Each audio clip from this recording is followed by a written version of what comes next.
get to the first topic, man. I really want to talk about this. So this particular topic I find to be very interesting. I haven't even done a video on it yet. So this will be the first time I'm talking about it fresh. All right, fresh. So there's an article here from Phantom Polls, and it says report Xbox's Game Pass can lose around 80% of its expected premium sales on Xbox for Xbox Game Pass games. So what are they talking about? So basically what they're saying is that all the new games that get put on Xbox Game Pass, so day one Game Pass games, right? South of Midnight's going to be one of them. Indiana Jones was one of them, right? When they put games on Game Pass day one, I've always said that is a terrible thing because it just destroys any opportunity that these games have to sell for maximum price.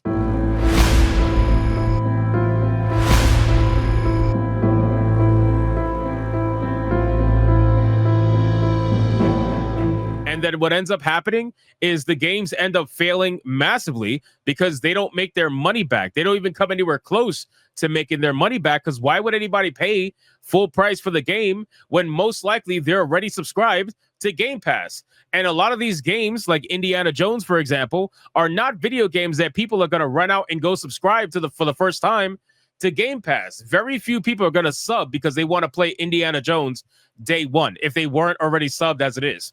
So 80%, I want you guys to understand what that means. So that means that 80% of potential sales at maximum price are expected to be lost for any game that gets put on Game Pass on day one.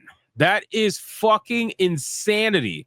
That's insanity. And it just further proves my issue with subscription services. This is why I do not like subscription services. I think it's a bad idea. I kind of like the way PlayStation does it better, where PlayStation essentially releases these games months after they're done being day one games, sometimes even a year after they're being day one games, where now they're not relevant anymore, and they'll release it afterwards as an additive to incentivize people to subscribe to PlayStation Plus. But Game Pass releasing their games day one, bro, it is not. It's great for gamers, maybe, right? Because you have a plethora of games for one cheap price monthly. I understand how that could be attractive, but it's really bad for business. And it's really going to start hurting the studios if it hasn't already, because I see all these studios just absolutely tanking. It's fucking, it's nuts, bro. It really is nuts. So let's get into some of the details and figure out what exactly is going on. It says former games industry head Christopher Dring conducted a Q&A session with Install Base, where he was asked about game subscriptions such as Xbox Game Pass. Specifically, a user named Undead Warrior asked the following: as someone without access to the numbers, I always wonder how much popular sentiment aligns with market perception.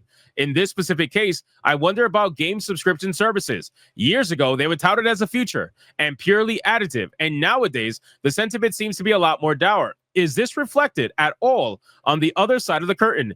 Is this something developers talk about? Is it even something that you can track at all with the data that you have?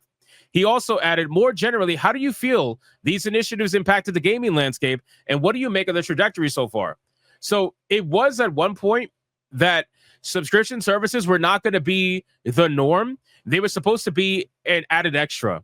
And at this point now, and I feel like I was one of the people who called it early, and it was other people that were saying it too, but we all knew that they wanted this to be the norm, right? They want this to be the norm for a couple of reasons. Number one, they don't have to focus on physical sales, which is something they already wanted to reduce anyway. They wanted to go digital for a long time now.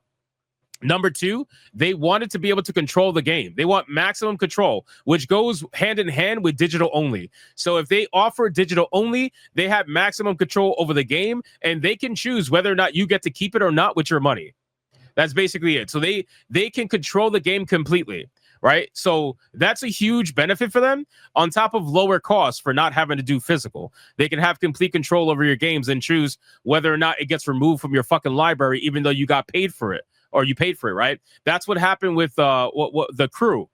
Remember the Crew? There was a big backlash over the Crew because they stopped online play with the Crew, and then they removed it from people's libraries, which is crazy, right? When you really think about it. So it's very interesting to see all this go down, but it absolutely is going to be a normal thing. They want it to be a normal thing.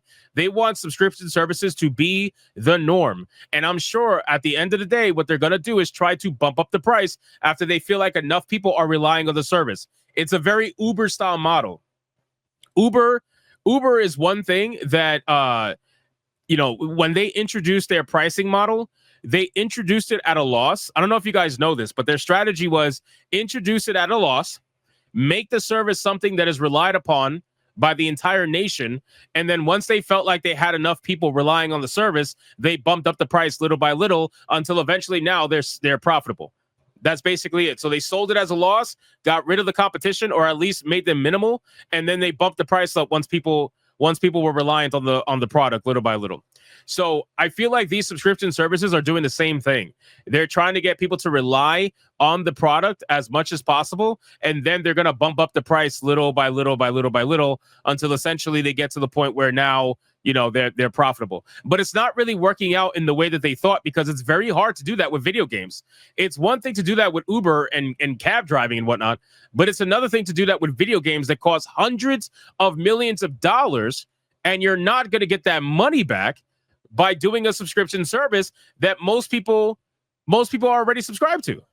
So there's no point. You're not drawing any increased traffic by putting all of these games day one on Game Pass. I feel like Game Pass is the biggest, the one that's doing it the most. That's basically what I'm trying to say. They are the one that's doing it the most.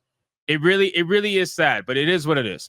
So then it says, Dring replied, anecdotally, games that are in Game Pass can expect to lose around 80% of its expected premium sales on Xbox.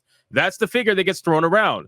It's less if it's a big mainstream release, but generally, look at how Hellblade 2 charted, or where Indiana Jones came, or even Starfield. Game Pass clearly hurt sales of those titles on Xbox. And this is what I've been saying for ages, bro. Ages. And in all the shills, I'm so glad this is finally getting talked about. All the shills that are out there, they'll be the first ones to go into my comments and they'll be like, well, of course the game's going to have low Steam numbers. Obviously, everybody's buying this game on Game Pass. And I'm like, yeah, motherfucker, that's the whole point. That's not a good thing, because you're not buying the game on Game Pass. You're just using the subscription service that you're already subscribed to.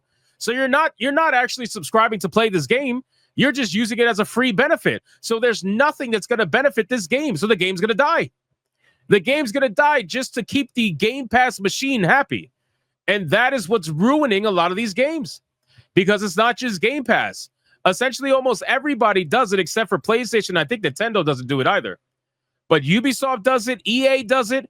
They put all their games day one on their subscription services. And I guarantee you it destroys the product, because every game that has come out day one on these services has failed.